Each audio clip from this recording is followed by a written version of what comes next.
जैसे कि हमने पिछले वीडियो में सुना कि पांडुरंग के बांसुरी वादन के शौक से कैसे सामने रहने वाली मुक्ता बांसुरी की सुरों से बेचैन हो जाते हैं और बावरी बनी हुई उस मुक्ता को किसी भी काम में मन नहीं लग रहा था। वह सुनकर पांडुरंग दुखी होकर बांसुरी को तोड़कर बाहर फेंक देते हैं और उनके भक्ति के मार्ग में आने वाली सारी मुसीबतों को दूर कर देते हैं। अब हम इस वीडियो में सुनेंगे कि मामा पांडुरंग के पास आकर पांडुरंग को कहकर एक गृहस्थ के घर पे रखे हुए विष्णु यज्ञ में विष्णु सहस्त्र का पाठ करने भेजते हैं और वहाँ क्या होता है। एक दिन मोगे मामा पांडुरंग के पास आते हैं और कहते हैं कि तुझे मेरा एक काम करना पड़ेगा। मैंने एक यजमान के घर पे विष्णु याग में विष्णु सहस्त्र के पाठ में हिस्सा लिया है। वरुणी की सोपारी भी मैंने स्वीकार ली है, लेकिन मुझे अचानक से नौकरी का काम आ गया है। मुझे उस काम में जाना बहुत ही ज़रूरी है। अगर उसमें नहीं गया तो मेरा वो काम रुक जाएगा, और इस तरफ अगर यज्ञ में नहीं गया तो यज्ञ के आचार्य को दिक्कत होगी। इसीलिए मेरी जगह पर जाके तुम पाठ करना और गृहस्थ का कल्याण करना। बात सुनकर पांडु ने कहा कि मैं यजमान के घर पर जाके बिना किसी गलती के वह पाठ करूँगा। अब घबराए नहीं। पांडुरंग की बात सुनकर मामा निश्चित होकर घर गए। दूसरे दिन पांडुरंग खुश होकर यज्ञ में गए। पांडुरंग के स्पष्ट उच्चार से किए गए मंत्रों के पाठ को सुनकर सब आश्चर्यचकित हो गए और खुश भी हो गए। तभी एक वृद्ध ब्राह्मण ने पांडुरंग के पास आकर विनम्रता से कहा कि बेटे, तू बहुत ही सरल है, मेरी बात सुनेगा? तेरी जगह पर मैं बैठता हूँ, मेरी जगह पर तू बैठ जा। मैं इस यज्ञ में होता हूँ, लेकिन मेरी आंखें काफ़ी कमज़ोर है और यज्ञ की धूप को सह नहीं सकती और दुखने लगती है। इसीलिए तू होता बनकर दूसरे ब्राह्मणों के साथ यज्ञ में आहुति देने का काम कर, और मैं यहाँ तुम्हारी जगह पर पाठ करता हूँ। पांडुरंग का हृदय वृद्ध ब्राह्मण की बातों को सुनकर पिघल गया और यज्ञ में आहुति देने बैठ गए। तभी दूसरे ब्राह्मण ने पांडुरंग के पास आकर कान में पूछा कि तूने जगह क्यों बदली?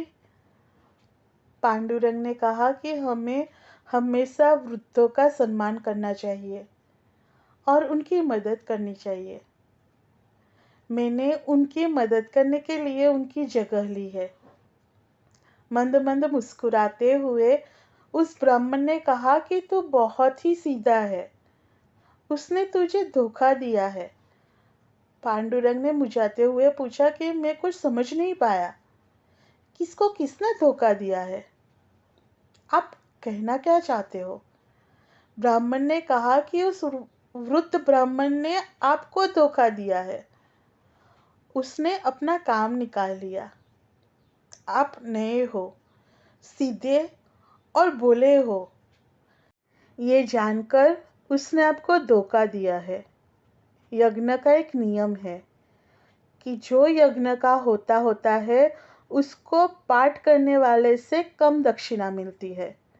इसीलिए तेरी जगह लेकर उसने तुझे होता बना दिया और वह पाठ करने वाला बन गया, जिससे तुझे कम और उनको ज़्यादा दक्षिणा मिले। पांडुरंग ने कहा कि मैं यहाँ दक्षिणा लेने नहीं आया हूँ, मैं तो यहाँ पे मेरे मामा की जगह पे आया हूँ। मुझे जो भी निष्ठापूर्वक काम दिया जाएगा उसे मैं प्रेम से करूँगा और यही मेरा धर्म है। ज़्यादा या कम दक्षिणा से मुझे कोई फर्क नहीं पड़ता। मुझे मेरे काम से मतलब है। पांडुरंग की बात सुनकर वो ब्राह्मण चुप हो गया। ऐसी वाणी सुनकर उसके हृदय में भी निष्ठा जाग उठी। धर्म का काम यदि इसी तरह निष्ठा से किया जाए तो कभी भी निष्फल नहीं होता। एक दिन पांडुरंग हरिप्रसाद के साथ शाम को घूमने निकले। एक दूसरे के कंधे पर एक दूसरे का हाथ रखकर मस्ती से बातें करते हुए जा रहे थे। बात बात में हंसी के फुवारे उड़ रहे थे। ऐसे ही मस्ती से बात करते हुए चलते चलते हरिप्रसाद ने रास्ते में पड़ी हुई लाठी को देखा। अच्छी सी नेतर की लाठी थी। उसमें रजत जड़े हुए थे। देखने से ही किसी का भी मन बिगड़ जाए ऐसी मजबूत और महंगी लाठी थी। उसने सोचा कि किसकी होगी, हमें उसको लेनी चाहिए या नहीं। ऐसा दोनों दोस्त मन में सोच रहे थे। हरिप्रसाद ने पांडुरंग को पूछा, तुझे क्या लगता है, हमें लेनी चाहिए या नहीं, या फिर यही रहने देते हैं। पांडुरंग ने कहा कि अगर तुझे लगता है कि ले लेनी चाहिए तो ले ले। रास्ते में अगर कोई ढूंढता हुआ आएगा तो हम उसे दे देंगे। इसीलिए खुले हाथ से लाठी को हवा में घुमाते हुए खिलते खिलते चलते हैं ताकि हर कोई लाठी को देख सके। अगर उसका मालिक हमारे पास आएगा तो हम उसे बिना निराश किए दे देंगे। इस तरह लाठी को हवा में घुमाते हुए बातें करते करते दोनों दोस्त मस्ती से जा रहे थे। तभी सामने से चिल्लाते हुए कलेक्टर का चपरासी आया। उसने पांडुरंग के हाथ में लाठी को देखा और दोनों हाथों को लंबा करते हुए पांडुरंग के साथ लड़ने लगा। वो पांडुरंग और हरिप्रसाद को चोर कहने लगा।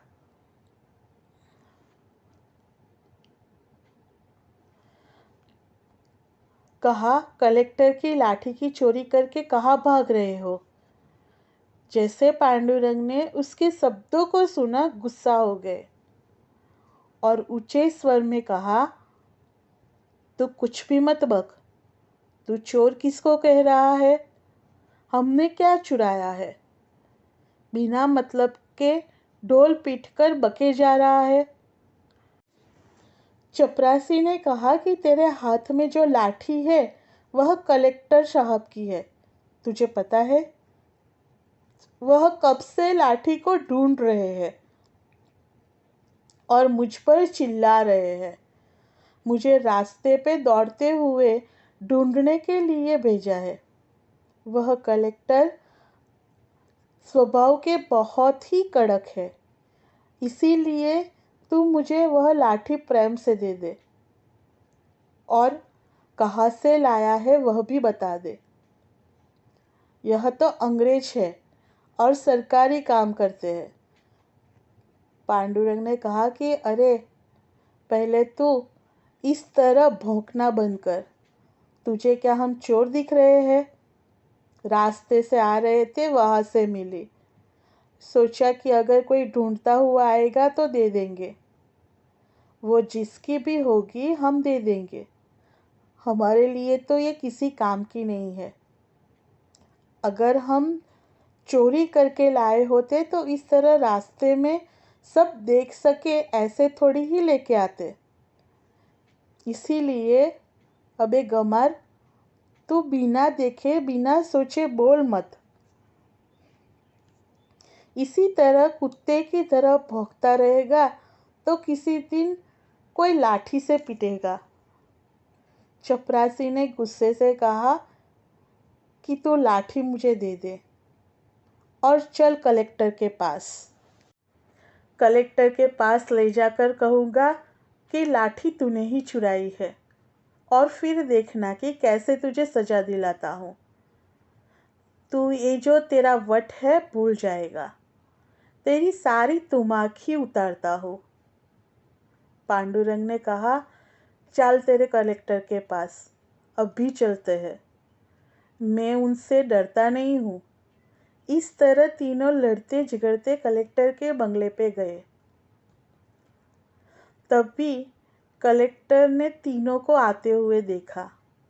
एक किशोर के हाथ में अपनी लाठी को देखते हुए खुश हो गए। कलेक्टर ने दौड़ते हुए पांडुरंग के हाथ से लाठी ले ली और कहा, कुमार, तू धन्य है। यह लाठी मेरी सास ने मुझे शादी पे आशीर्वाद के तौर पर दी थी। यह मेरी सास की मीठी याद है, जो आज खो जाने से मन उदास हो गया था। दोस्त, इस लाठी को लाके तूने मुझ पर बहुत बड़ा उपकार किया है। खुद की लागनी को दिखाने के लिए कलेक्टर ने दक्षिणा के तौर पर दोनों के हाथों में 4 आने रख दिए। चपरासी तो कलेक्टर का यह रूप को देखकर दंग ही रह गया। पांडुरंग की इतनी छोटी सी उम्र में ही काफी हिम्मत थी। इतनी हिम्मत आई कहाँ से? वह इतने निर्भय कैसे बने? जिसका चित्त सदैव सद्गुरु के चरणों में हो, उसे कहीं भी व्यवहारिक विपत्ति नहीं आती। पांडुरंग की साधना और सद्गुरु के चरणों की प्रीत। पांडुरंग हर वक्त गुरु का निर्मल चित्त रखकर स्मरण करते। चित्त शुद्ध रखने से भयकारक कुविचार भागते हैं और शुद्ध विचार आते हैं। इसीलिए हृदय में शुद्ध विचार और मन में हरि का नाम रखने से सदा निर्भय बन के विचरण करते और सभी काम सफल होते। इसीलिए भाव से सद्गुरु का स्मरण करना चाहिए। स्मरण करने से हर मुसीबत दूर होती है और मुख पर प्रसन्नता रहती है। ऐसे देखने से तो रुक्मा के पास ना ही कोई आर्थिक मूड़ी थी, ना ही कोई कमाई थी।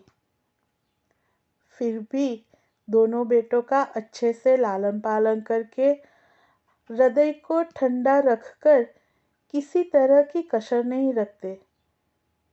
बेटों को कभी भी पिता की कमी महसूस ना हो, इस तरह दोनों बच्चों को रखते।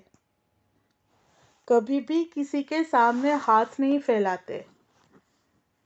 किसी से अपनी लाचारी या गरीबी की बात नहीं करते। रुक्मा सिंहन के जैसे महाशक्ति थे। कभी लाचार नहीं बने। सदा शुद्ध व्यवहार करते। कभी किसी से उधार नहीं मांगते। घर में जो होता वही बना के खाते और उसी में खुश रहते। सात्विक, शुद्ध, सरल, स्वच्छ और सुघड़ बर्तन रखकर छोटे से घर में रहते, जिसको देखने से लगता कि विष्णु लोक में रहते हो। ऐसी सिंहन माता के शुद्ध संस्कारों के सिंचन से दोनों बेटे बड़े होने लगे। अब हम अगले वीडियो में सुनेंगे कि कैसे घर में सब्जी नहीं होने की वजह से माँ खाने में क्या बनाते हैं और पांडुरंग क्या कहते हैं। गुरुदेव दत्त।